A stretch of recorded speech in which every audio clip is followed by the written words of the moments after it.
বন্যা প্রাকৃতিক দুর্যোগগুলোর মধ্যে একটি। পাহাড়ি ঢল থেকে অতিবৃষ্টি কিংবা পানির উচ্চতা বৃদ্ধিসহ নানা কারণে বন্যা হয়ে থাকে। বিশেষ করে যেসব জায়গা নিচু সেসব জায়গায় বন্যার পানি প্লাবিত হয়। বিভিন্ন দেশে বিভিন্ন সময়ে বন্যা হয়ে থাকে। কোনো সময় এই বন্যার স্থায়িত্ব হয়ে থাকে অল্প সময়, আবার কখনো কখনো এর স্থায়িত্ব হয়ে থাকে মাসের পর মাস।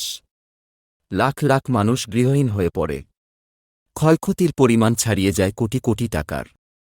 সম্প্রতি ভারতে নয়াদিল্লি সহ নানা জায়গা ডুবে যাচ্ছে বন্যার পানিতে। এমনকি রক্ষা পাচ্ছে না পৃথিবীর অষ্টম আশ্চর্য তাজমহল। ঘরবাড়ি, মন্দির সব কিছুই ডুবে যাচ্ছে এই বন্যার পানিতে। এই বন্যার জন্য ভারত সরকার দায়ী করছে ভুটান সরকারকে। ভুটান থেকে পানি ছেড়ে দেবার কারণে নাকি এই পরিস্থিতির সৃষ্টি হয়েছে। আজকের ভিডিওতে আমরা জানানোর চেষ্টা করব বিভিন্ন সময় ঘটে যাওয়া বন্যা সম্পর্কে যার স্থায়িত্ব কিংবা ক্ষয়ক্ষতির পরিমাণ ছিল বেশি। জোনস্টাউন বন্যা ১৯৮৯ সালের ৩১ মে দিনের শুরুটা ছিল অন্য ১০টা সাধারণ দিনের মতোই। কিন্তু মাসের শেষ বিকালটা যে এমন হবে তা ভাবতে পারেনি কেউ। পেনসিলভানিয়ার লেক কনেমাগের বাঁধ ভেঙে শহরের দিকে ধেয়ে আসছে ৪০ ফুট উঁচু এক জলোচ্ছ্বাস। এতে ১ ঘণ্টার মধ্যেই ধ্বংস হয়ে যায় সম্পূর্ণ জোনস্টাউন। এই ভয়াবহ বন্যায় প্রাণ হারায় কমপক্ষে ২,০০০ মানুষ, ধ্বংস হয়ে যায় ১,৬০০ ঘরবাড়ি। দুর্বল বাঁধ নির্মাণের কারণেই এমনটা হয়েছিল বলে ধারণা করা হয়। গ্রোট ম্যান্ড্রেক ১৩৬২ সালের গ্রোট ম্যান্ড্রেক নামক বন্যা ছড়িয়ে পড়েছিল সারা ইউরোপে।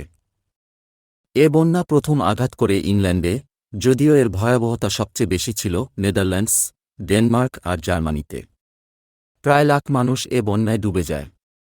বিশেষজ্ঞদের ধারণা, এ বন্যা ইউরোপের উপকূলীয় অঞ্চলকে নতুন রূপ দিয়েছিল। সিন্ধু উপত্যকার বন্যা ১৮৪১ সালের প্রথম দিকে বর্তমান পাকিস্তানের সিন্ধু উপত্যকায় এক ভয়াবহ ভূমিকম্প অনুভূত হয়, যার ফলে নাগা পর্বতে সৃষ্ট পাহাড়ধসের সৃষ্টি হয় প্রাকৃতিক এক লেকের। কিন্তু প্রকৃতির ক্রমাগত বদলে সেই বছরের জুনেই সে লেকের বাঁধ ভেঙে ধেয়ে আসে এক ভয়ঙ্কর জলোচ্ছ্বাস, যার ঢেউ ছিল প্রায় ১০০ ফুট উঁচু। এতে ধ্বংস হয়ে যায় সেখানকার কয়েকশ গ্রাম। মারা যায় সেখানে অবস্থানরত প্রায় ৫০০ শিখ সেনা। আরকানসাসের বন্যা ১৯২৭ সালে মিসিসিপি নদীর বাঁধ ভেঙে যে বন্যার সৃষ্টি হয় তা ছিল আমেরিকার ইতিহাসের সবচেয়ে ভয়াবহ বন্যা। এতে সবচেয়ে বেশি ক্ষতিগ্রস্ত হয় মিসিসিপি, আরকানসাসের লুইজিয়ানা। মারা যায় প্রায় ২৫০ জন মানুষ এবং ঘরছাড়া হয় প্রায় ১০ লাখ মানুষ, যা তখনকার মার্কিন নাগরিকদের ১%। ইতালির মহাপ্লাবন ক্রমাগত বৃষ্টির ফলে আর্নো নদীতে যে মহাপ্লাবন আসে তা ইতালির জন্য ছিল ভয়াবহ। প্লাবনের সঙ্গে ফ্লোরেন্সের রাস্তা ঢেকে যায় প্রায় ১৮ মিলিয়ন গ্যালন কাদায়। এই প্লাবনে সবচেয়ে বেশি ক্ষতিগ্রস্ত হয় ইতালির রেনেসা যুগের কিছু শিল্পকর্ম। ইতালিতে ছড়িয়ে ছিটিয়ে থাকা আর্ট গ্যালারি আর লাইব্রেরিগুলোও ধ্বংসের মুখে পড়ে। নষ্ট হয়ে যায় প্রায় ১,৫০০ বই। ব্রিটেনের মহাপ্লাবন ১৬০৭ সালের মহাপ্লাবন কেন হয়েছিল তা এখনও সঠিকভাবে বলতে পারেন না ব্রিটিশ বিশেষজ্ঞরা। বছরের শুরুতেই হঠাৎ সাগরের ঢেউ ভাসিয়ে নিয়ে যায় ২০০ বর্গমাইল উপকূলীয় এলাকা। ভেসে যায় ২০টি গ্রাম। ধারণা করা হয় সাগরের সৃষ্ট সুনামির কারণে এই ভয়াবহতা। এতে মারা যায় অন্তত ২,০০০ মানুষ। সামারসেট অঞ্চলে প্রায় ১৫ মাইল এলাকা সাগরে তলিয়ে যায় এবং প্লাস্টনবাড়ি পাহাড় দ্বীপে পরিণত হয়। বাংলাদেশে বন্যা ১৯৮৮ সালে বাংলাদেশে যে বন্যা হয় তা ছিল দেশের ইতিহাসে ভয়াবহ এক বন্যা। আগস্ট-সেপ্টেম্বরে সংঘটিত এ বন্যায় দেশের প্রায় ৬০% এলাকা ডুবে যায়। বিভিন্ন এলাকায় বন্যাটি ১৫ থেকে ২০ দিন পর্যন্ত স্থায়ী হয়। দেশের ইতিহাসে এটি সবচেয়ে মারাত্মক এবং ক্ষয়ক্ষতিময় প্রাকৃতিক দুর্যোগ। বিশ্বব্যাপী আলোচিত ছিল ৮৮ এর বন্যা। বৃষ্টির কারণে সৃষ্ট হয় এই বন্যা। প্রথম ৩ দিনের বৃষ্টিতে দেশের প্রধান ৩টি নদী প্লাবিত হয়ে যায়। ভারতের জম্মু কাশ্মীর বন্যা জনবহুল ভারতের জম্মু কাশ্মীরে ২০১৪ সালে ভয়াবহ এক বন্যা দেখা দেয়। এতে ক্ষতিগ্রস্ত হয় ২৮০টি গ্রাম। এটি হল ভারত-পাকিস্তান বন্যা। বৃষ্টিসৃষ্ট বন্যাটির কারণে হাজারেরও বেশি মানুষ মারা যায়। গৃহহীন হয় হাজার মানুষ।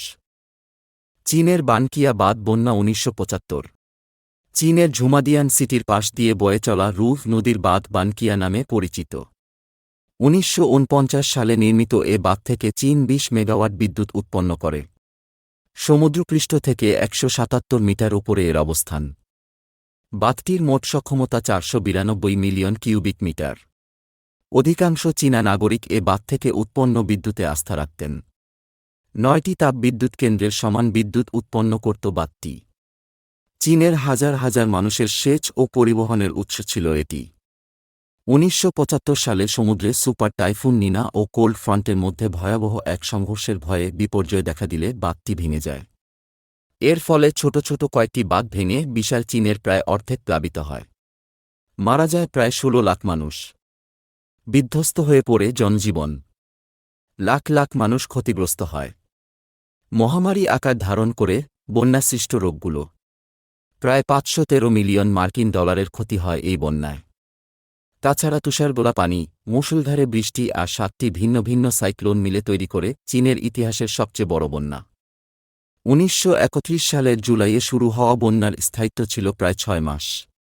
বলা হয়ে থাকে এই বন্যার আয়তন এতই বিশাল ছিল যে তা ইংল্যান্ডের আয়তনের চেয়েও বেশি ছিল।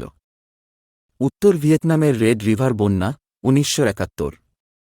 1971 সালের 1 আগস্ট উত্তর ভিয়েতনামের হ্যানয় শহরের পাশ দিয়ে বয়ে যাওয়া রেড রিভার বা লাল নদীর বন্যা বিশ্বের ভয়াবহ এক বন্যার নাম। এ বন্যায় 1 লাখেরও বেশি মানুষ প্রাণ হারায়। এটি শতাব্দীর সবচেয়ে ভয়াবহ বন্যা হিসেবে চিহ্নিত হয়। বৃষ্টির কারণে এ বন্যার সৃষ্টি হয়। ব্যাপক জনবহুল সমৃদ্ধ হ্যানয় শহরে সমুদ্র থেকে দূরে হলেও বন্যার আঘাতে তা লণ্ডভণ্ড হয়ে যায়। লাল নদীর একটি উপনদীর কারণেই এই বন্যা হয় বলে ধারণা করা হয়।